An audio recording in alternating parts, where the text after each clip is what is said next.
Hey! Hello, everybody! It's episode 7! Episode 7 of the Snowflake Show. Lee, can you talk? Just checking you can definitely talk. No, I cannot hear you talk, About Lee. now. Oh, Oh, I that's have not my mic on mute, that's why. Ah, there we go, there There we we go. go. I was just thought something was wrong there when we started the show. I look a little bit too close to the screen, to the camera, so apologies. Ah, You set up. God, Lee's got a third monitor, so he's been playing around with some things there lately, guys. Yeah, I haven't just got third monitor. I normally use 3 monitors, but I've got it set up all nicely now. It's messed up everything. So I had to do it all again, set it all from scratch. But anyway, episode 7, guys, of the Snowflake Show. Thank you guys for coming along. I'm your co-host Regan Lee, alongside. I'm Lee Corn. Yeah, you got that. And over the next hour, guys, we're going to give you the latest news, views, and share 1 or 2 funny and good news stories for you all. It's just another quiet week on the Snowflake Show, isn't it, Lee? Quiet again. Nothing much happening. No, our list of things to talk. Along. Yeah, and the list of things to talk about is pretty short. Mm-hmm. Yeah, but then we might end up going an hour and a half. Yeah, we've got so much going on. Who have we got in the chat today, Lee? Sorry, I was just checking the bandwidth, making sure we're not going to have any problems like I did the other week. Oh no, we don't want that. We're looking okay at the moment, so good. Oh, good. We have Lefty Bolter. Evening, everyone. Hi, Lefty. Hello, Number 3, Lefty. good evening. Some guy called Regan Lee, evening all. Sir Larry the Cat, goodly evenings, everybody's. Goodly evenings, Sir Larry the Cat. Kendra's here. Good evening, everyone. Hi, Kendi. Ginger's Drafts here. Hello. Hi, Gingers. Casper Northerner. Hi, everyone. Hi, Casper. Pedulous, good evening, all. Bonsoir à tous. Bonsoir, Pedulous. Bonsoir. Duke Vengeance says hello. Hi, Duke. Random Scottish History's here. Evening, all. Hi, Random Scottish History, Jenny. How you doing? Stu says hey. Hey, Stu. And then Daily Blaze's here as well. Good evening. All hope everyone is well. Hi, Daily Blaze. And Walter Howison is here. Evening all. Good evening, all of you. Hope you're all having a good week. Yeah, apologies for my image, but it's a bit rubbish today. Yeah. So let's dive straight into the notes before we get into the main story, shall we, Lee? Yep. You'll have to do it because I didn't take a copy of it. Yep. Is it the part where you play the news? Oh, sorry. Yeah, that bit. Right. Nicely prompted. Yeah.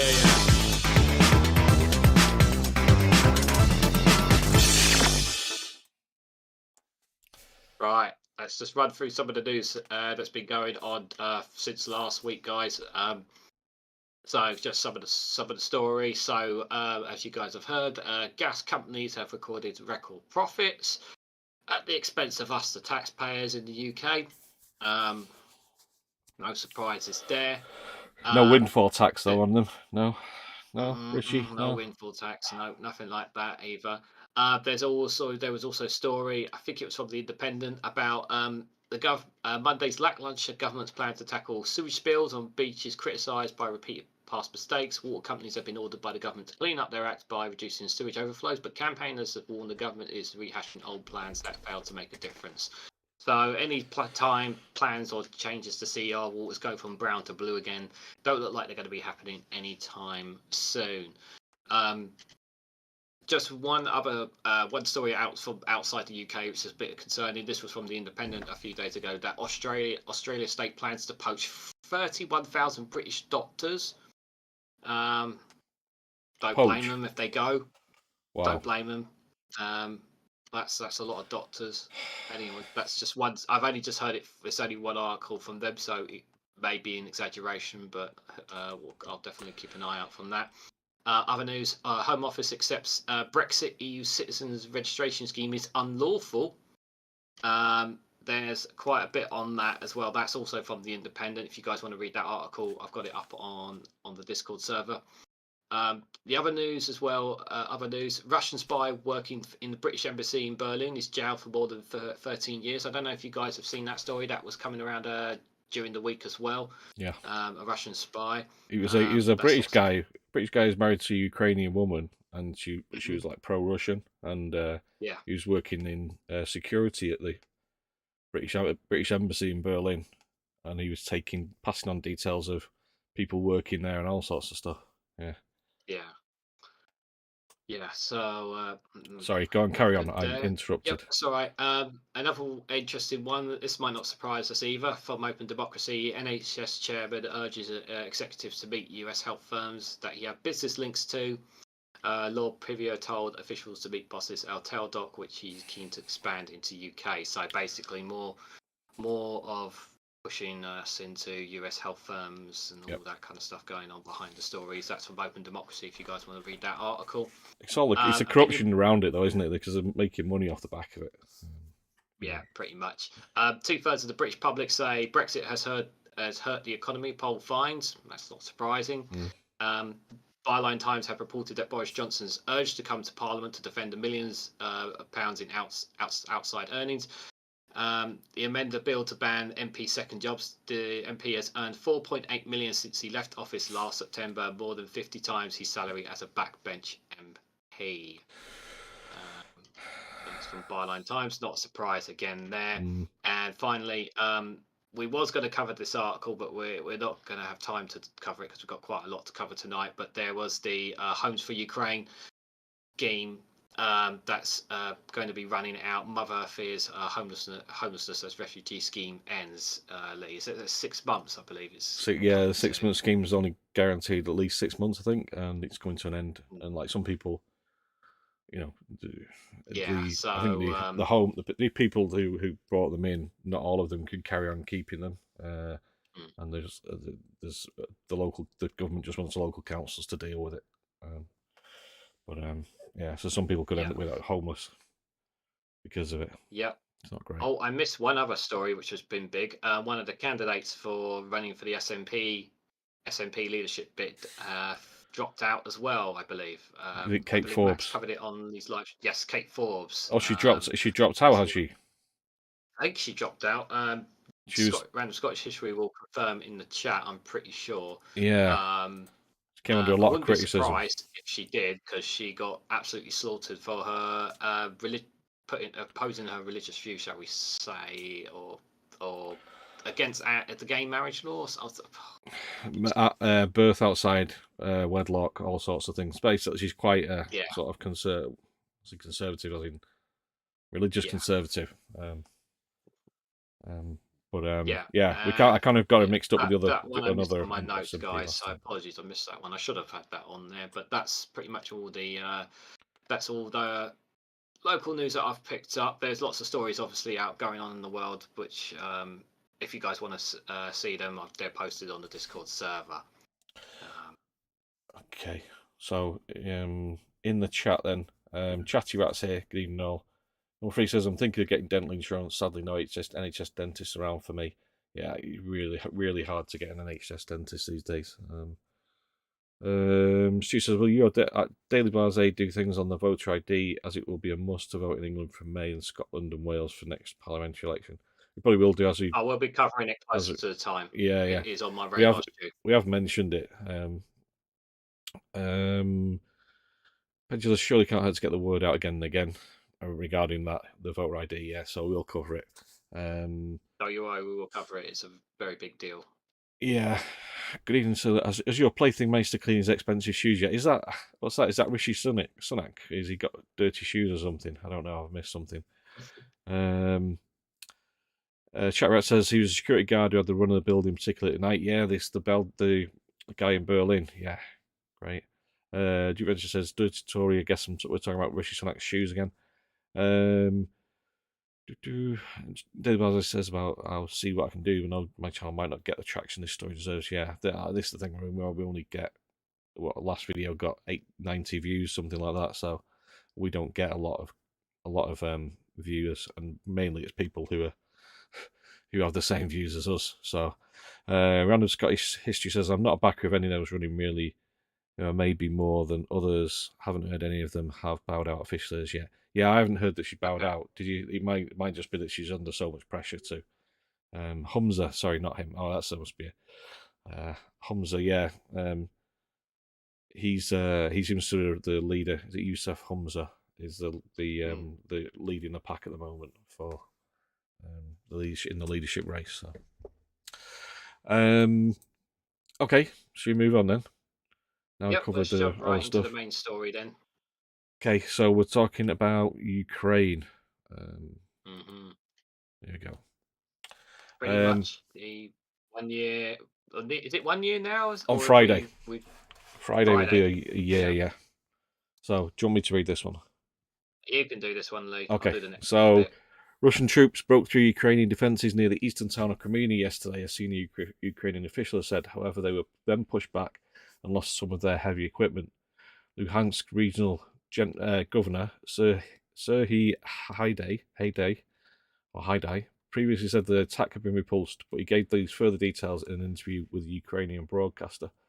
Last night, Volodymyr Zelensky said the Ukrainian defenders were holding the front line and the situation had not changed despite fierce battles. Russia has begun a major offensive on Luhansk region as it pushes to take the entire area. Ukrainian officials have previously said Russian troops are trying to break through into Crimea and are attacking on a daily basis. So it's pretty. The Russians are trying to give this massive push at the moment, but they're just losing. They're losing a lot of equipment, a lot of people. They're doing the whole thing of just chucking soldiers at telling them to move forward, push forward, and they're just like the Ukrainians are just picking them off. It's not. I don't know who they're tactical. It's not very. Their tactical military tactics aren't very advanced, I should say. The Wagner group, the Zagorski, I've forgotten his Prigozhin, I've forgotten his name now. He's the leader of the Wagner group, saying that he's the Russian military is withholding, to stop supplying artillery for him, so he's scrambling around to get artillery. Called them traitors. So that should be interesting to see what happens with that. Have you been keeping up with this, Regan? I haven't been able to keep up with it this week, but with all the other things going on. Yeah. But you've been more on top of it than I have, that's for sure. Yeah, I've been following it. So obviously, Joe Biden went over to Ukraine and Poland, gave a speech yesterday. We'll cover that in a minute. But Putin also gave a speech on TV, and he looked, well, the speech was like terrible, boring. It was so terrible. I feel sorry for Alistair Campbell, who actually went out of his way to listen to the whole speech, which he mentioned on his podcast. It was like an hour and 45. That I turned on LBC. I was driving at one point, and they were playing it on LBC News, and I'm thinking, "Oh, this is so dull."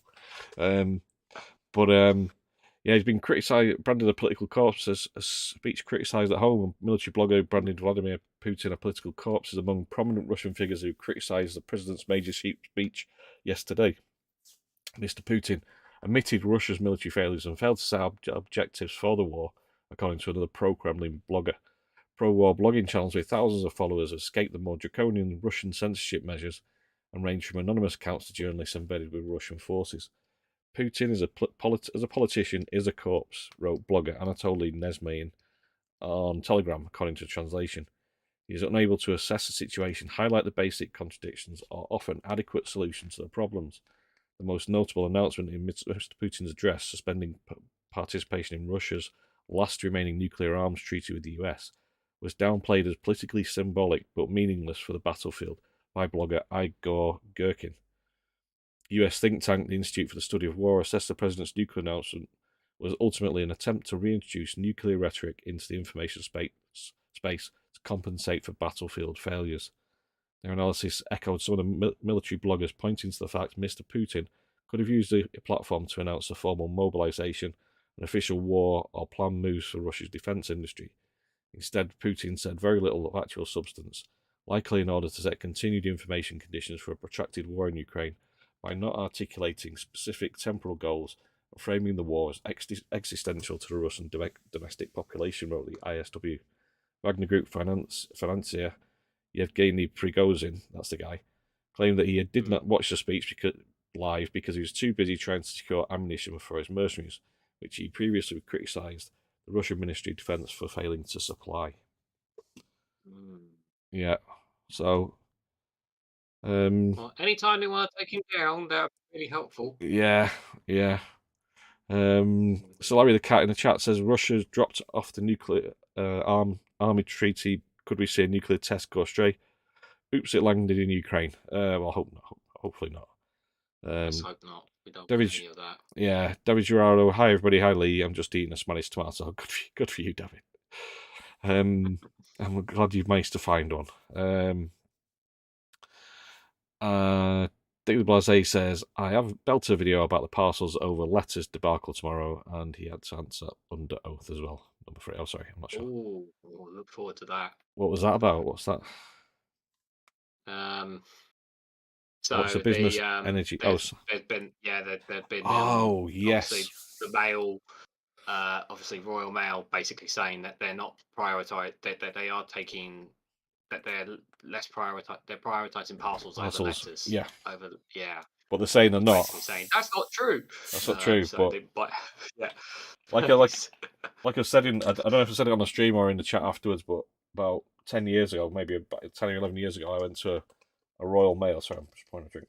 A Royal Mail presentation where they literally said Royal Mail is now a parcel company, and that was 10 years ago.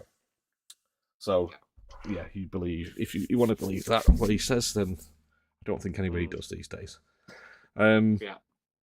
Okay, so let's just briefly touch on what Joe Biden's been talking about. Okay. I'll cover this one. Yeah. So this just came up not too long ago. So Joe Biden says the US will defend every inch of NATO as Moscow welcomes China's help in resolving Ukrainian war. The US president has met leaders from 9 countries in the most east parts of NATO's alliance as the Russian president held talks with China's top diplomat. Joe Biden says the US will defend literally every inch of NATO in the face of Russian aggression. The US president has met leaders from the Bucharest 9, a collection of nations in the most eastern part of the NATO alliance that came together in response to Putin's 2014 annexation of Crimea from Ukraine. The alliance includes Bulgaria, Czech Republic, Estonia, Hungary, Latvia, Lithuania, Poland, Romania, and Slovakia. The countries have expressed concerns that Mr. Putin could launch military actions against them if he is successful in Ukraine. You're the front line of our collective defence, Mr. Biden said of the group, and you know better than anyone what is at stake in this conflict, not just for Ukraine, but for the freedom of democracies throughout Europe and throughout the world. He pledges that NATO's mutual defensive pact is sacred, and that he will defend every inch of NATO. Meanwhile, Russia has welcomed Beijing taking a more active role in efforts to resolve the war after China's top diplomat Wang Yi met Vladimir Putin in Russia. Following the meeting, Mr. Putin said he was looking forward to a visit to Moscow by Chinese President Xi Jinping. No other countries could influence the relationship between China and Russia, he added. Russia's foreign ministry spokeswoman Maria said Mr. Wang's trip has showed Moscow and Beijing agreed on many issues. Ms. praised China's balanced approach towards the war. We welcome China's readiness to play a positive role in resolving the Ukrainian crisis. Mr. Wang was quoted in Russia's state media saying China will firmly adhere to an objective and impartial position to play a constructive role in the political settlement of the crisis. China has refused to criticize the invasion of Ukraine while condemning sanctions imposed on Russia. In return, Russia has supported China amid tensions with the US over Taiwan. Russia is due to begin military exercises with China in South Africa on Friday as he has sent a frigate equipped with a new generation of hypersonic cruise missiles. A Russian officer said Moscow would fire artillery but not the missiles, whose speed makes it difficult to shoot down. So there has been talk between there was one other there was something else I was listening to on the Rest is Politics podcast.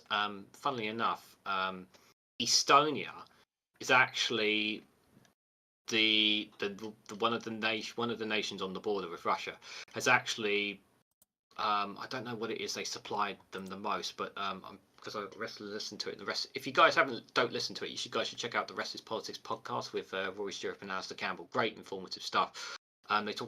They did mention when they were talking about this that Estonia does, I don't know what it is, they supply Ukraine with the most, I don't know if it's equipment or supplies or something, but more than anybody. Is it ammunition So or something like that?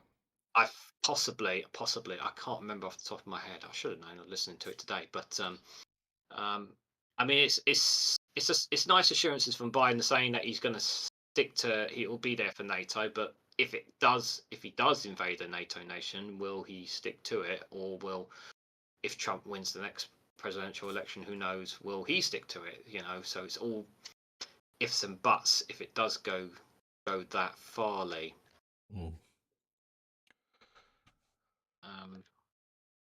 Yeah, do you want to add any more to what Joe Biden has said, or not really? No. I had Okay. This is something I didn't watch this. I didn't see this yesterday, so Okay. I wasn't on top of that one. Okay. But it's worrying that they're doing military maneuvers in South Africa, because Yeah. Russia and China have both kind of got their fingers in Africa at the moment. Yeah. I just kind of hope that some kind of compromise will be met, but at the same time, like, I don't see how Ukraine would agree to give up its territory. No. I mean, I just can't see it happening. No. Say that now, but things can change, obviously. Yeah. It's difficult to see it. Yeah. Just going to have a quick look in the chat. Tom Nielsen says hello. Hello, Tom. Good to see you. Alistair Keir is here in the chat as well. Hello, Keir. Good to see you there. Chatty Rat says breaking news: RT off-duty policy officer has been shot. Is that police officer or policy? I'm guessing it's police. Off-duty policy officer has been shot. For condition unknown. Oh God, that's terrible. Alistair Kerr's here. Tom Nelson. I don't know if you mentioned Tom Nelson before, but Tom Nelson.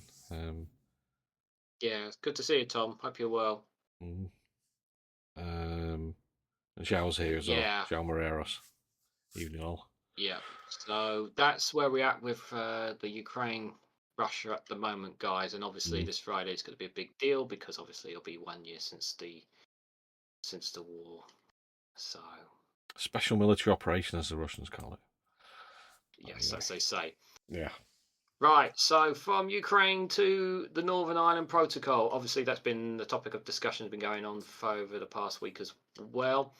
I did watch PMQs. Sir Keir Starmer pretty much pressed.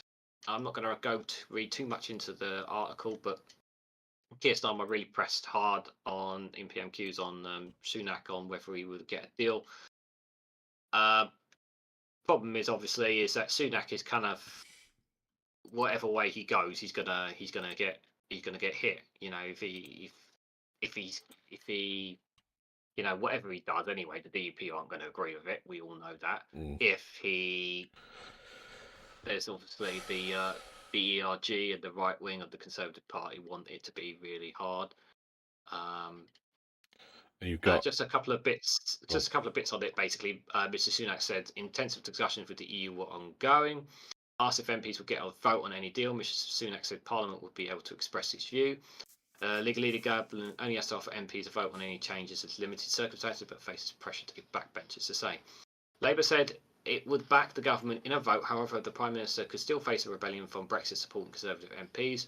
Many from the ERG of the Tory backbenchers are opposed to the EU's top court, the European Court of Justice, the ECJ, having a future role in overseeing any agreement. That's one of the sticky points in it.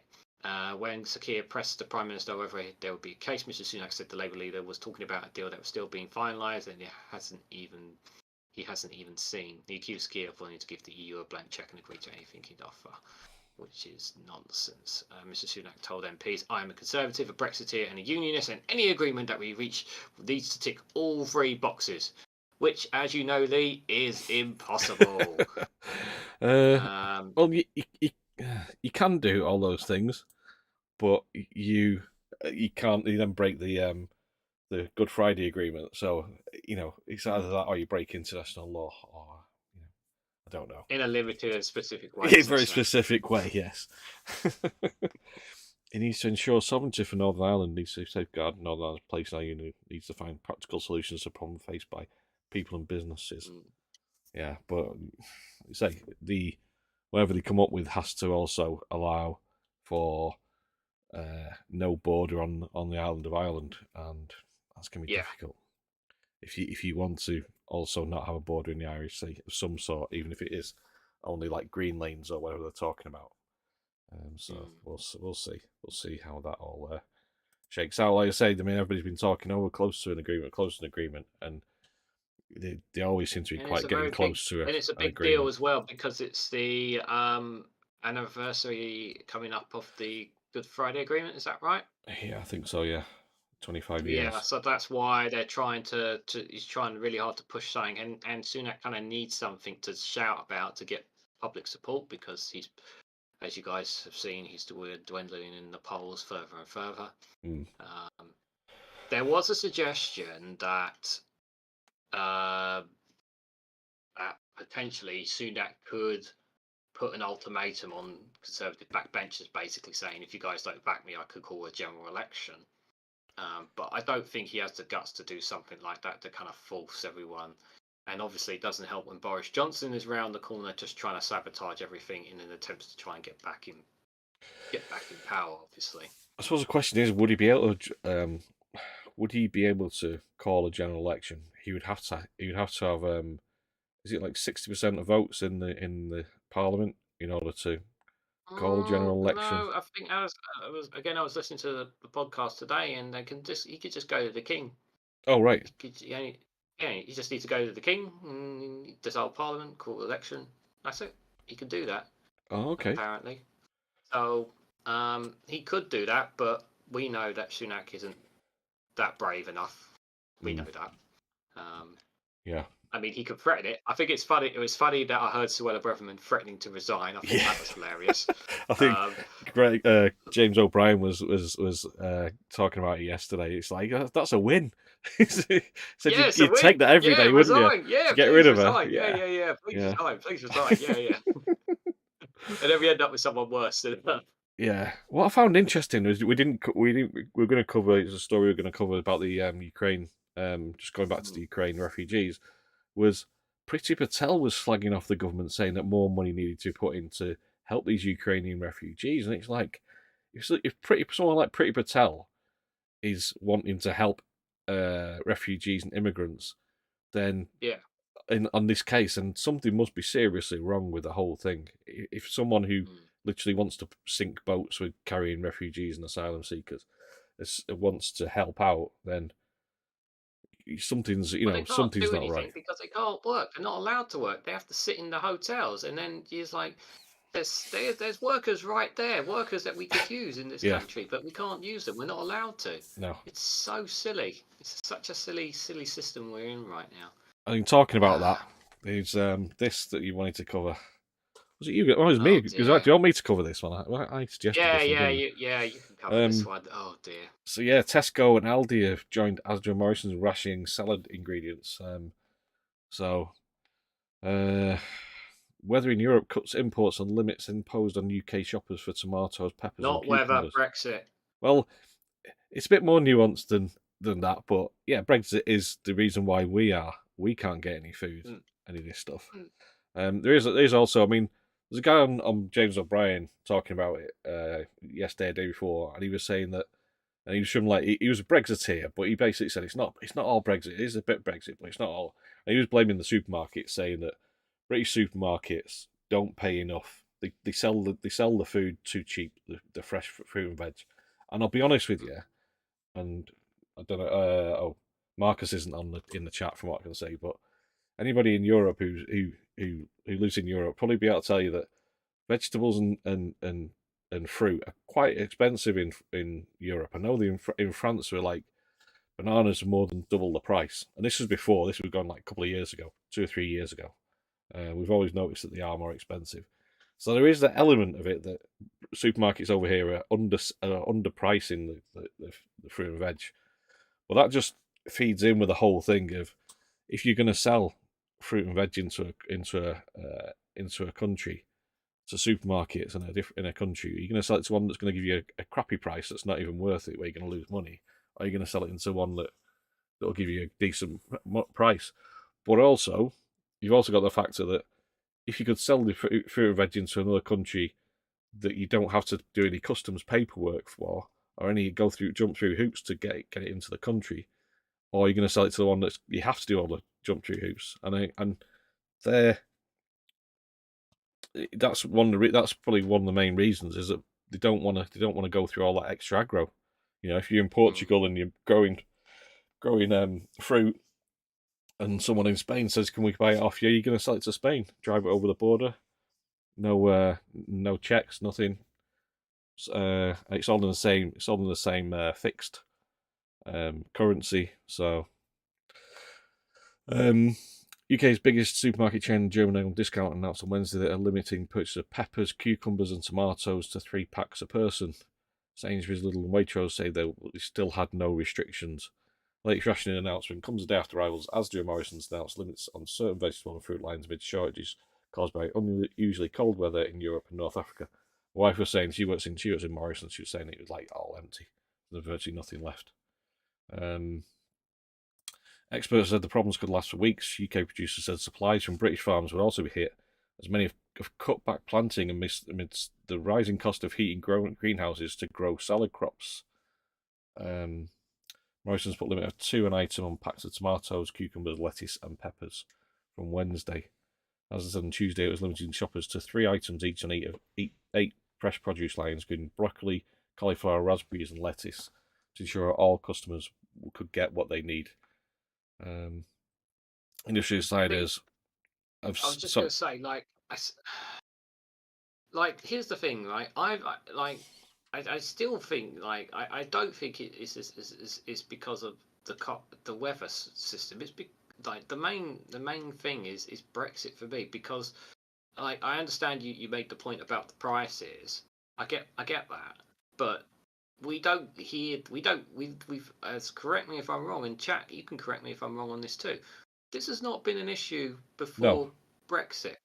No, I think the issue is that there has been really bad weather this year. Oh, the weather has been not ideal for growing, so you've got a shortage. So what's happened then is, where you got the option of if you've got a surplus, then obviously you'll sell your surplus into the country that'll buy it, any country that'll buy it. So a lot of it will come to the UK. When you've got a limited amount and you can pretty much get a really good price for it, you'll sell it to the country that you're going to get a really good price, and you don't have to go jump through hoops to get it to. So it is Brexit, as it's a mixture of Brexit and supermarket prices as well. Plus, one of the other things is that we haven't got the pickers in this country now, because of the end of freedom of movement. People don't want to come here to pick fruit, so they're having to pay more to get people in to do that. So Brexit is impacting on that. So it's impacting in 2 ways, Brexit, for us. And I think also a lot of farmers, like say, saying that farmers have been cutting back on planting because of the cost of heating the greenhouses or glass houses. But also, I imagine some will be cutting back because they just know they're not going to get picked. I mean, I remember all the rotting veg last year that couldn't get picked. There's no point in putting it in the ground if you know it's not going to get picked. Just wasting, throwing money after the way. Industry insiders have said availability of produce is down by between 30% and 40% on some crops, with the pepper harvest down 70% in Spain, according to catering supplier Reynolds. My wife was saying that in France, some parts of France, you had like 33 days without any rain, and it's just killed off a lot of crops, and they reckon it could be the same this year as well. Wholesale prices shot up to 3 times normal levels in some cases, owing to inflation. This time of year, Mercia in southeast Spain produce an estimated 80% of many salad and vegetable crops sold in the UK. Production in Britain does not usually begin until March. Italy, Morocco, Tunisia, and Egypt are often used as alternative sources of supply in the winter. There's an explainer here. Maybe we just put a link in there, but it kind of lists all the different things. But it's pretty much what we just talked about there. We'll post it in the Discord for you guys to read. So if you want a bit more detail on it. or you could also go straight to the Guardian if you want to go from there. But we'll also put it on the Discord server for you guys if you want a bit more information on it as well. Yeah. Should we go just have a look in the chat? Oh, chat windows over here. Yeah, there's quite a few faces we have just joined us as well in the chat, Lee. Oh, all shots here. Marcus is here. Good to see you. Oh, I have to scroll right back here to get to him. Zhao says, Gods by Odin's beer, there'd be bad weather inside the greenhouses. Yeah, true. Any lettuce from Spain, I sell them cheap, says David Girardo. Lefty Vote says it's the weather. Shelves are filled with tomatoes, but it's still not the season for it. These are greenhouse tomatoes, are good ones come in the June harvest. Yeah. I mean, yeah. There's a thing, you guys are saying it's mainly the weather, so. Darfur said, wow, I'm trying to scroll back finding stuff. Zhao says, and the NI protocol is going to end like it started. The UK will comply with the deal and call it a Brexit victory. Not even Stephen King could think this plot. It says to us, the veg and fruit will not be Scotland. It will not make the Watford gap, in my opinion. Yeah. So you guys, yeah. Said customs where appropriate SPS controls are a barrier to transnational trade. Trades follow the routes of least resistance. Exactly, that's it. Yeah, the route. Yeah, path of least resistance. So if you can just move it from one country to another, like you're moving it from Manchester to Birmingham or London or whatever, then obviously that's going to be a lot easier to do and a lot cheaper and less aggro for farmers and suppliers. Clea also says greenhouses for tomatoes, peppers have got energy bills of 16 million, so they shut it down. Companies going busy. Number 3 says long-term supplies of fertilizer may be an issue. Apparently, less food in the future. Yeah. Not good. It's not good, is it? Yeah. Thanks for that, guys. So Larry the Cat says Rob is gutted to being limited in his purchase of tomatoes. Cherry tomatoes, are they?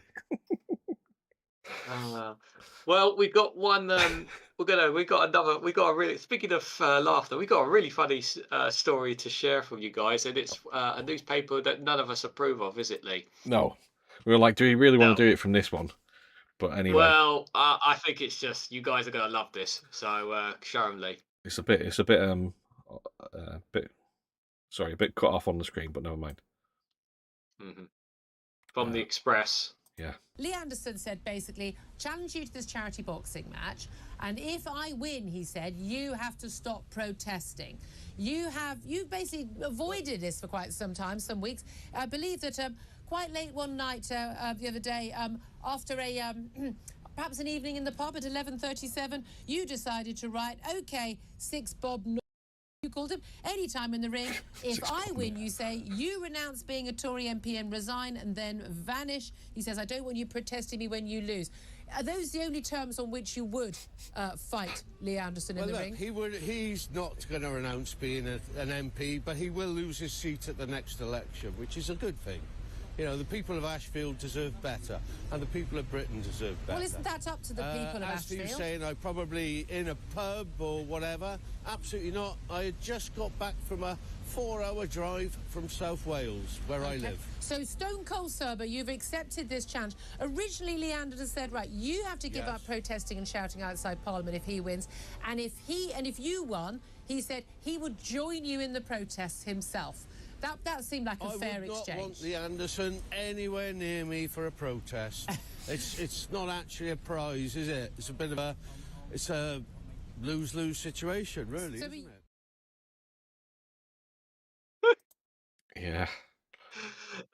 Yeah. So I'll just quickly, just to kind of give you a bit of context for that. This apparently, this was on Talk TV, I found this tweet basically from the Express that basically. Lee Anderson and Steve Bray have agreed to have a boxing match, and it's apparently going to be televised on GB News. Whether or not it's actually going to happen, I don't know, but I just think it's absolutely hilarious that there's actually, as soon as any kind of rumblings on it, GB News jumped on this straight away and talk TV. But I just think it's absolutely hilarious. So, I think, yeah, I can't say it. I think Lee Anderson will just bottle it like does everything. He's all talk, yeah. all mouth, But no action. who you guys got? Guys, let us know in the chat who you got your money on. Steve Bray or 30p Lee, the biggest boxing match of the century. Brexiteer versus Ramona, as they say. So, It's going to be a titanic clash, that is yeah. for sure. So Larry the Cat says, "Can we get Max to ref it in his mankini?" Oh, I don't know if I've watched that. Oh, dear. Yeah, you have to remind him on Friday's live stream about the big boxing match coming up. Yeah, cross fingers it doesn't drop by. Oh dear. Team Bray, Steve Bray, Steve in round one, says Solarity. Yeah. Okay. Shall we move on then? Yes, we have some news regarding strikes, haven't we, Lee? Yeah. So, some tube drivers announced fresh strike dates. Obviously, I don't know if you've heard, but the nurses, the Royal College of Nursing, have I think yesterday announced that they're in intensive negotiations with the government over yes, and they've suspended the strikes, which is good news for the NHS. Hopefully, they can come out with some positive pay rises out of it. And I think they're asking for 16%, but and people get balk at that. And it's like, well, one, that is the amount of they've lost, but also you always start a negotiation with a high amount. But it's just the fact the government hasn't been willing to even negotiate on a lot of these strikes, which is really annoying. But so health workers will stage fresh strikes next month in a long-running dispute over pay. Unison has announced. Ambulance and other health workers in unison will strike on 8th of March in an escalation of a long-running dispute over pay. The union announced. The organisation said the industrial action is a direct result of the government's failure to hold proper pay talks. Yeah. They say about the Royal College of Nursing. Unison General Secretary Christina McAnea accused Downing Street of a pick and mix solution by agreeing to discuss wages with the RCM but not other unions. She said, "Unfortunately for patients, staff, and anyone that cares about the NHS, the strike's gone. There can be no pick and mix solution. NHS workers in 5 unions involved in strike action over pay, staffing, and patient care. Choosing to speak to one union and not others won't stop the strikes and could make a bad situation much worse. The unison strikes will involve staff in all but one of the ambulance services in England, as well as nurses, blood collectors, porters, and cleaners." So just have a look. These are the dates. This is in February. We haven't got one for March, unfortunately. We'll probably be another busy calendar, but again, it's like they're taking the mic, saying they're going to talk. Yeah, we're going to talk to you. We're only going to talk to one union. Well, why are you not talking to all of them? Like, they're all in the same boat here. Like, it's just get them all in. I think they're just trying to play them off against each other, but it would make more sense just to get all the union reps in and go right and negotiators and then find out where each one stands at least, or all at the same time. But it's a mess. But the government quite a lot of strikes there. You can see tomorrow on the 23rd, there's quite a few, and then on ambulance on the 28th, the teachers are striking on the Tuesday there. On Tuesday, along with university staff. So it looks like, is that civil servants that are on strike a lot? I think it is. Civil servants are going to be on striking. It looks like they're striking today, tomorrow, Saturday, and Sunday. Looks like on there. Yeah, it must be different. I mean, it might not necessarily. It might be done partially colourblind, and I'm not reading it properly. It looks like it. It's either that or physiotherapists, but I don't think physiotherapists are on strike those days. But I mean, they're on strike for a lot of days there. But it might not be the same people. There might be different departments or different parts, different unions in civil servants.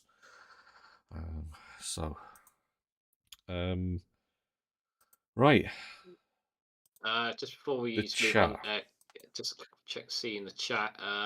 So everyone's going for Team Bray. That's good. That's good. Keir says Lee Regan, Scottish government settled pay dispute, lower the banding, the higher the percentage payment. Yes, yes, Scotland and Wales have avoided strikes, haven't they, with the NHS? I believe. Oh right, I haven't heard that. Yeah, I'm pretty sure. Yeah, I have read that. So yeah, NHS staff nurses. He says, yeah, that's right. So Larry the Cat says Steve should get Mr. Gruel the Fool to camp in a potato field and pick the crops. Cold shower at 6 a.m. and back in bed at 6 p.m. wearing boxing. Yeah. Okay. Duke says, "How does beating each of the sensors prove either person's point?" That's true. I mean, I'm not a violent person, so I don't really think I think there's a more civilized way of doing it. But there you go. Each to their own. You like wrestling, don't you? So you probably enjoy. You might enjoy watching a boxing match, but Ken just says, "Oh my god, for a minute I thought it was really snowing there." No, just the special effects that were amazing, really expensive special effects that we employ at the Snowflake Show. Yeah, extremely expensive. Stole from GB News. We might have to set up a Patreon just to pay off the debt for it. for having this Snowflake Show. I know some people have been privately asking me when you guys setting up a Patreon. We're still thinking about it. Yeah, not really a priority at the moment, but no. Alex says all shots have been another 38 billion wasted. Guessing what's that? I didn't see what anyway, if you want to contribute towards somebody, contribute towards All Shorts guys. In all seriousness, and or David Blase, yeah. those two fantastic YouTubers. They're doing great work. If you guys aren't already. I don't know if Random Scottish History has a. Oh yes, Patreon. Jenny. Yeah. Do let us know if you have something like that as well. We're more than happy to plug that for you as well. Yeah, of course. Zhao says, "Why not repurpose the Farage garages as mini greenhouses?" Yeah. Let's see. Tom Nelson says it'd be threepence Lee once Steve has finished with him. Scatterad says, "I like the term Six Bob Lee, touch of nostalgia for LSD days." I think it's Six Bob Knob, actually, I think he said, because he had to blank it out, didn't he? Lee said he would follow Eddie Izzard into the toilet. Well, Lee Anderson, yeah, what a nice person you are. I'm sure that's classed as, I don't know, sexual harassment? I don't know. It's inappropriate behaviour, I know that. Well, they have to strike while they can, yep. Also, Leftybot says, that says lots about his curiosity. I'm betting he's so far in the closet he's Aslan's best mate. Okay. Lee Regan, Scottish government settled pay. Oh yeah, you've already read that one. Steve, you've read that one. Okay. Don't put your effects down. Random Scottish History webpage is 5 years old now. Yes, it was. It's 5 years old. Yeah. Congratulations, Jenny, for 5 years old. Well done. Yeah, it's 5 years old webpage. Guys, definitely check it out. I've plugged it on the server if you guys haven't, or if you want to, just type in Random Scottish History on the YouTube search bar if you guys want to just to find out for yourselves. Yeah, some great stuff there to look at. Stu says Random Scottish History has Patreon. He's one of them. Oh, great, fantastic! I will definitely plug that in the future as well as today.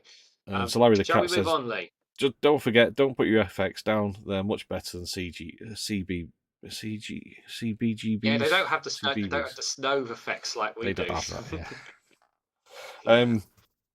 Okay, right. Where are we up to then? I think we had a funny video for them. Are we doing the funny video first? Oh yeah, I think I moved it back. So there we go. Right. Okay. Now I know where they are. So, yeah, this one.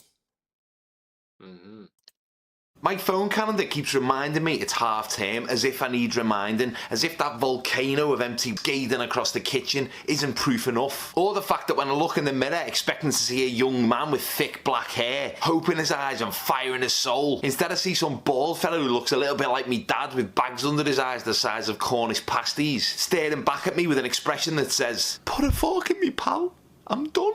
Oh, it's half term, is it? Well, thanks, iPhone, you condescending, conversation-listening, sweatshop-manufactured little gobshite. You're supposed to be a smartphone, so act smart. Come up with some smart ideas for me and the kids to do today, seeing as they don't class another trip to Asda as a day out. And none of us want to spend 70 quid to go to the safari park to sit in a car arguing over sweaty cheese sandwiches while we watch the bonobo monkeys bumming. What are you going to do next? Tell me it's an inset day and flick me the V's.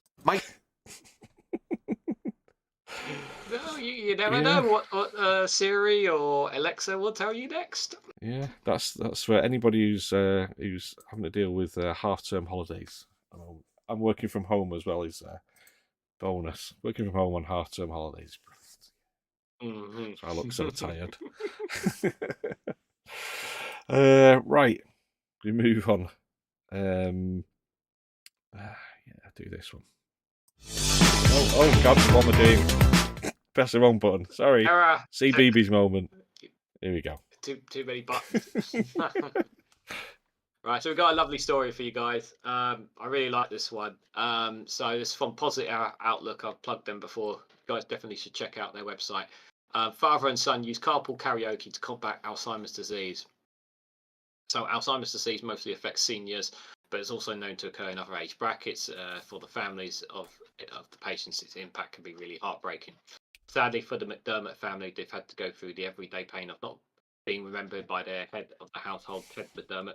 Ted is 80 years old and was diagnosed with Alzheimer's disease, which made him forget many things and people, including his own family. His memories and temper gets worse each day, but his son Simon thought about doing something wonderful for his father in the hopes of reviving his father's memory, even if it's just for a short memory. With much love and adoration for his father, Simon started to devise his genius plan by turning on some of Ted's favourite songs and began to sing. Instantly, Ted started to sing along with his son, remembering the lyrics of the song. While they sang together, Simon was utterly moved and at the same time amazed at his dad's singing prowess that wasn't altered by his condition. Dad was a singer all his life, but he was a Butlins redcoat and then travelled around singing in clubs and around the country. He worked in a factory after he got married and still did a bit of singing on the side. There's a picture of father and son there. His nickname is Songa Minute Man, simply because of how many songs he knows. In the last few years, his memory has deteriorated a lot, often not recognising family with many aggressive episodes, Simon said, recounting the glorious days of his dad's singing career. Ted's aggressiveness and temper made it difficult for their family to deal with him emotionally and mentally, but Simon, who would do everything to improve his father's condition, would help him feel alive again. The plan was to share as much of Ted's singing and help raise funds for the Alzheimer's Society, where his father is a member. The video that Simon was uploaded on the internet quickly went viral. This video was shot while he was driving with his father around Blackburn. Here they sang Quando. Which warmed the hearts of many viewers, and a lot of viewers admired Simon for his courage and apparently love for his father. Some could even relate to the song being in the same situation as Simon. A reader named Rach said, I lost my nan to dementia, but she would come back to us in songs. This brought back so many memories, and I must say I had a few tears. Since the video went viral, Simon has received thousands of messages from across the globe about how they were inspired by his father, especially those who had lost his loved ones, especially those loved ones having dementia. According to Simon, not in my wildest dreams would I ever think that driving Dad to the supermarket or having a sing along would make such a huge difference, not only to his own life but to so many people around the world. Eventually, Simon's carpool karaoke with Dad made them instant internet sensations. This simple act made the ways to raise funds for the Alzheimer's Society and, most importantly, bring back the beautiful memories of his father. Michael Dent, director of the Alzheimer's Society, wrote on his website, Alzheimer's Society is extremely grateful for Simon's fantastic fundraising achievements in honour of his father, Teddy. The carpool clips of Teddy and Simon continue to bring joy and inspiration to many people around the world, while blessings also continue to pour on Simon and Teddy. They got a record deal releasing the single You Make Me Feel So Young. The father and son also won the Pride of Britain Award for sharing inspiring singing videos. Simon also published a book called The Song a Minute Man, which tells the life story of his father and how he helped him overcome the challenges of Alzheimer's disease and inspire the whole world through his songs. Shall we have a look at the video? Hopefully we won't get a copyright strike. But... Well, yeah, it's on YouTube, they do so... sing in it, but I don't. Hold on, let me just double check something. It's on YouTube, so... There is music in the background, so I would not recommend it. But what I'll do, guys, at the end of the show... Can we just maybe play a few seconds of it? They don't start talking until about 30 seconds. Play a little bit, but I wouldn't play too much. I know you guys want to hear it here, but we don't want to get copyrighted either. Is it there? Bit more. 30 seconds. And your mute's on. About yeah, do it there. Play a little bit. Wait again.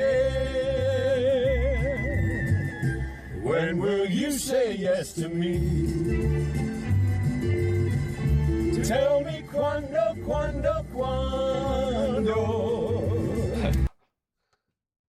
Yeah, sorry, we can't play anymore, guys. We don't want to get striked. But if you guys want to listen to that, I'll definitely post it after the show on the Discord server. Yeah, Alzheimer's is a terrible disease. Yeah. I think I've shared this story before, but obviously during the pandemic, well, before the pandemic really struck, the last year and a half or so, my granddad had Alzheimer's and he couldn't remember anything. And we lost him during COVID, obviously. So it's not a nice thing. Number 3 says my dad died from Alzheimer's. Terrible for my mum as well. Sorry to hear that. Number 3. I know. Well, one of my friends, his dad was a drummer. He was actually a drummer in Jack Tarmy, the guy who played Bill Duckworth in. Bill Tarmy played Jack Duckworth in Coronation Street, and he had Alzheimer's towards the end, and he unfortunately passed away during lockdown as well. So, but yeah, it's not like I say, couldn't remember anybody or anything. So, but yeah, but it's sad. Like I say, sad story, but also nice at the same time, and being able to raise money for Alzheimer's as well. Bring back memories. We always got to try to fight it as best we possibly can. So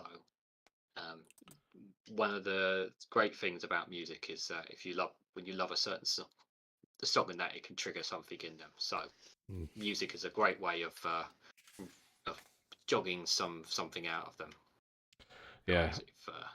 Alice Stern says, "Mum had it too. Grand had it also." Oh, sorry for that. Sorry about that, Alice. Yeah. Okay, so we go something a bit more, a bit funnier, a bit more uplifting. We can do. Let's come up with that. Right, get rid of that. Sorry, a big pop-up suddenly appeared. I was just about to bring it up. Is this about Elvis Presley? Is that what it is? Yes.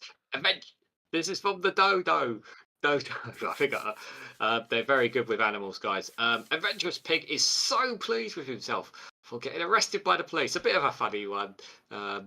But more often than not, to wind up in the back of a police patrol car is a pretty decent sign that something didn't go as planned. After all, getting arrested is hardly anybody's idea of a good time. Unless perhaps your name is Elvis Pigsley. Jesus. Yes, it's Elvis, oh guys. He's alive and well in the form of a pig. Elvis Pigsley lives in Alaska with his adoring owner, Angela.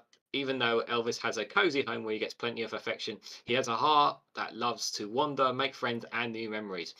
He's gone on all sorts of adventures, Mullen said. He's a big escape artist. I had to lure him back with apple slices before, on multiple occasions. That said, after Elvis headed out to one of his most recent adventures, it would take more than fruity tweets to get him home. There he is. If you scroll down. That's not him, is it? Yeah, a bit further down. Oh, there we go. No, there he is. Look, on the prowess, ready to go for another run around. The other day, during a light snowstorm, Elvis somehow managed to slip out the gate at home, giving him full access to the wide world beyond. What novel experience is this latest adventure opportunity hold in store? Elvis could only guess. After moseying for a while through the neighbourhood, the porty traveller attracted the attention of the concerned passersby, and they called the cops. And long before the arrival of the police, Elvis Pigsley found himself under arrest. Dun, dun, dun. It was hardly a worrisome development for the friendly pig. However, never before had one of his wanderers ended in such excitement. Peering out of the back of the police car, Elvis seemed pleased as punch. He looks very impressed with himself, but I'm sure he loved the experience. Thankfully, Elvis is a known figure around the neighbourhood, and it didn't take long for the arresting officers to track down where he lives. Mullen's husband was at home to receive him. He told me it went well and the police were very nice and understanding, she said. Elvis, meanwhile, was let off with just a warning. And this and Elvis Past Adventure proves pigs are highly intelligent, inquisitive animals and can be more challenging as pets than people can imagine. Fortunately for Mullen, she's getting assistance from the Alaska Potbelly Pig Rescue on how best to care for Elvis. They've been such a huge help for the pig community here in Alaska, as well as great resources for information. Hopefully, with the added help, Mullen knows just what to do next time Elvis leaves the building. Oh dear. He's made a right pig's ear of that one, hasn't he? There we go. Oh dear, oh dear. Fantastic. Bunch of porcupines. So what did I see there? Oh, it's gone now. Where is it? Pig. Number 3 says a pig being arrested by police. Corruption. Yes, corruption. It is number 3, corruption. That pig should be careful, says Zhao. He is a pet to some and lunch to others. Yes. As long as he's bringing in the bacon, that doesn't matter. How dare you think of such things about Elvis that way? Shame on you. David Blase, I've just tweeted you, Adrian. Okay. Not really sure what that's about. Is that about the boxing match? Tom Nelson, pig in the doghouse. So Larry, the cat says, book him, Dano. So Alistair says, so Larry, don't you mean grill him? Bacon Sarnie says, Larry the cat. Nice funny story anyway. So yeah. So if you ever end up in a remote town in Alaska and you see a pig walking about, you know it belongs to someone. So if I'd read that earlier, I could have thought of more pig puns, but yeah, too short notice. Oh well. So we're actually yeah, we're just run over by 4 minutes so far, so we're not doing too bad. Actually, only a couple of minutes. We started late, so yeah. Did you want to talk about the other? Did you want to bring up the other article that we cut out? Which one was that one? Because I've deleted them all. One about the Angry Birds. If you want to, I can. If you want to bring that I don't know if anybody's interested in this, but Angry Birds has been taken off sale. Story about Angry Birds, guys. Lee found out. I can't actually bring the article up because you're on screen. Let me just I'll bring me up. Absolutely heartbroken. Actually, I think I've got it on. Where is it? Here. So basically, the company that makes Angry Birds, Roxio, I think, games. It's going tomorrow. Last day tomorrow. You can buy it on the for Android.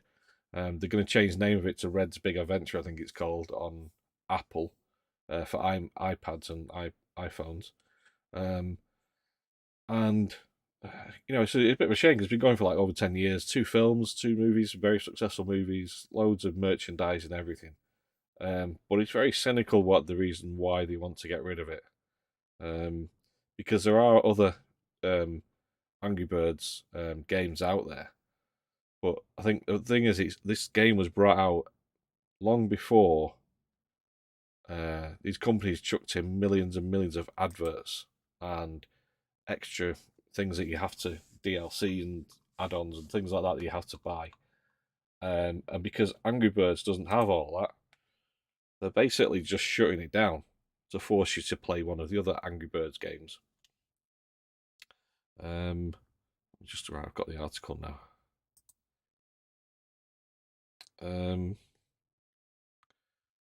So yeah, it's been delisted on the Android store on February 23rd. Will be renamed Red's First Flight on iOS.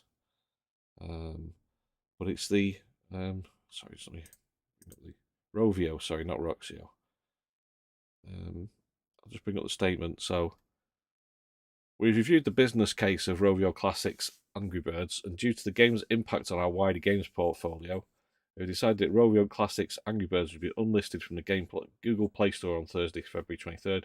Additionally, the game will remain renamed Red's First Flight in the App Store pending further review. Angry Birds will remain playable on devices on which the game has been downloaded, even if it has been unlisted.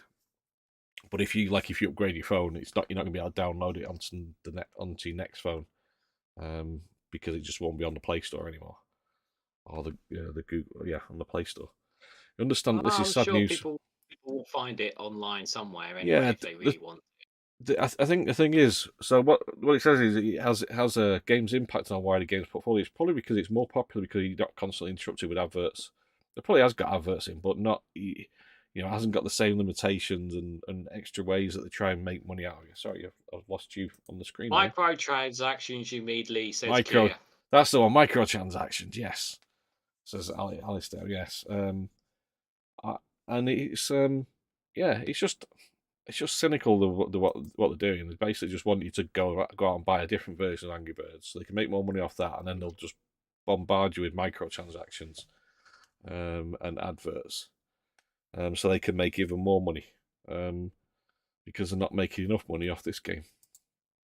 But yeah, it was just something that I spotted before yesterday, and I thought. So if you've got an Android, guys, and you want to, if you like Angry Birds and you haven't got it, if you like Angry you Birds, got to get it tomorrow. Now's the time to get it. Today or tomorrow. I don't have an Android, so I can't get it. You're on Apple. I'm an Apple. Well, you can get it there. It's still, and that's still going to be on there called Red's First Flight. You'll still be able to get it on the App Store.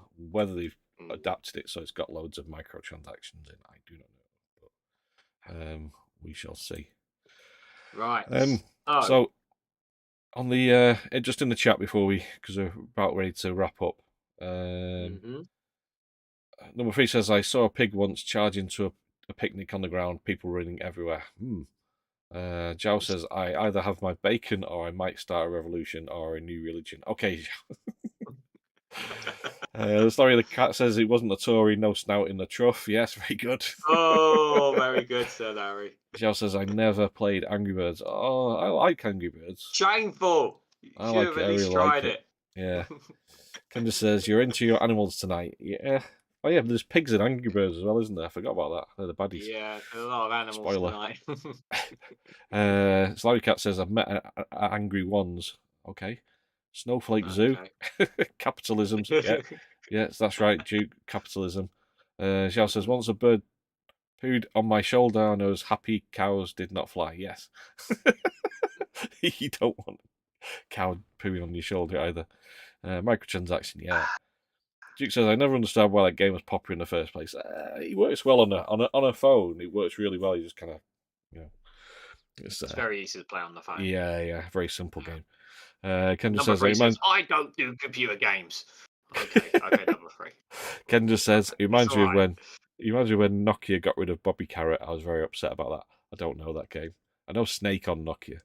I remember Snake. Carrot. I don't remember that one. She says, sorry for the cows, my mind wanders. And on that bombshell, do you want to do the admin? Guys, we're coming to the end of the show. We do have an outro video, guys, so don't run away. But before we do the outro video, just want to say, guys, we've had a lot of people here in the chat. Thank you guys so much for all your comments in the chat. We very much appreciate it. Sorry we couldn't reply. If we didn't reply to it, it's not because it's just so many of you guys coming in and watching along with us, and we really do appreciate it. So if you guys can, before you go on your way out, I see there's only been 10 likes. And there's been more than 10 people here in the chat. Please click 30 the like views button on so your way far. out, guys. It would be greatly appreciated if you guys can also share the video across other platforms. You know, your Facebooks, your Twitters, your other social media performances to help get us out there, get us improve the algorithm. And of course, if you can hit the the bell notification icon, so you'll be notified of when we go live. Also, if you guys really want to help us as well, the other thing as well, really appreciate when the stream is over, if you want to leave a comment down below, let us know what you guys thought of the show. Any feedback is always greatly appreciated, and that also putting comments in the video after also helps improve the algorithm as well. And we also have somewhere people can go after the show, can't they, Lee? They can. I haven't got a copy of the thing. He can't remember what it is. It's the called Snowflake server, guys. It's called the Snowflake Don't catch me out like that. I wasn't prepared. Lee's having one of those I'm in the middle looking at something else going, why is this not working? If you haven't got Discord, it's very easy to download onto your phone or on one of your devices. I was someone who had no idea how Discord worked and when I first used it, and now I literally run our own server. So it's very easy to use and it allows us to build a community for us all together. And the Snowflake server is a place for it's completely free, don't cost you guys anything. You can join us there. We post articles, we post quotas, we do games nights once a weekend, we do movie nights, we do music nights, and we just there's lots always going on the Snowflake server, and it's completely free to join. Come check it out, even if you're not someone who's used to Discord, because it's a really nice place to come to. So. Yeah. I'll put a link. I'll definitely do it this week. I forgot. I was enjoying the video so much I forgot to do the link. But I've already. The watched link will be in the. If it's not there, the link's always in the channel, guys. What you could do if you forget, just post it in the comment after the show, and we'll happily send a link to you. I'm gonna post it in the chat this time. So, you might have already seen this one, Matt, but if not, even so, it's still a funny one. So we'll say goodnight, and we'll leave you with this. Yes, have a great week, guys. Take care as always, and we'll see you guys next week. I don't know what I'm doing. Come on. There we go. I lost my mind. Sorry, buddy. You're going to have to leave the property right away. What's going on? This house has been designated for gentrification. What are you talking about? The whole area is set to be gentrified, buddy. It recently got rezoned as up and coming, so you gotta go. No, nobody told me anything about, like... No, you were given several warnings. No, I wasn't. Yes, you were. The first one came when they set up a farmer's market in the local park. Then the barbers started doing moustache trimmings. And your final warning came when Chetty's Takeaway became a vegan gourmet bistro. I don't care. Look, I'm not going. My friends are here. My pub is here. Pub's gone, mate. It's now a bar that does doggy date nights and small cans of gluten-free lager. It's all here. Graffiti to be rebranded as murals. I'm not signing that. Yeah, it's all changed, apart from the second-hand clothes shop. That's still there. Well, that's something. I like yeah, that it's place. now a vintage clothing shop. Same clothes, twice the price. Keep it coming, Johnny! What's that smell? Yeah, sorry, buddy. It's going to be everywhere for a while. What is it? Sourdough. Okay, no, I'm not going anywhere, all right? Look, buddy, they've already started filling the potholes in the roads and investing in local policing. It's time to go. Look, even the pigeons have been relocated. And replaced with what? Pigeons with monocles? What? There's a digger coming here in 10 minutes, right? You gotta move your stuff. What, you gotta knock a perfectly good house? No, of course not. No, we're gonna make it open plan. Maybe put a wildflower garden in. Where am I meant to go? That's not my problem, buddy. I need to get 4 tech workers in here by the afternoon or it's my ass on the line. But I grew up here. This is my community. Not anymore, pal. Sorry, would you mind moving the van? I just need somewhere to park the old cargo bike. What? Wow, this place is vintage. Could I get a snap for the gram? Who the hell is this guy? Moved in next door. Wow, you seem stressed. Do you want some kombucha? Some of the community WhatsApp group is giving away to Scobie. I'll leave. Yeah. Yeah. Any chance you can subscribe? They get 2 million. We've invested. It's a live counter. It counts by the thousands right now, but...